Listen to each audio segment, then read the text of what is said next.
Hello and welcome back to SkillWeb. In this tutorial, I'm going to show you how to find archived projects in Asana. So let's get started.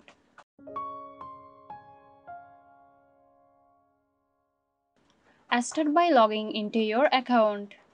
Look for the sidebar on the left hand side of the screen. From the left sidebar, click on My Workspace. After that, in that project section, you will see a filter option. Click on Filter and from the menu, click on Archived Projects. This will take you to a list of all of your archived projects.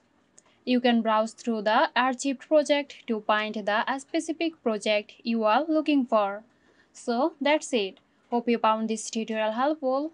Stay tuned for more helpful tutorials here at SkillWeb. This video is sponsored by Zerosoft. Zerosoft offers graphic design, UI UX design, digital marketing and web development. Elevate your brand with Zerosoft today. For more details, check the description box.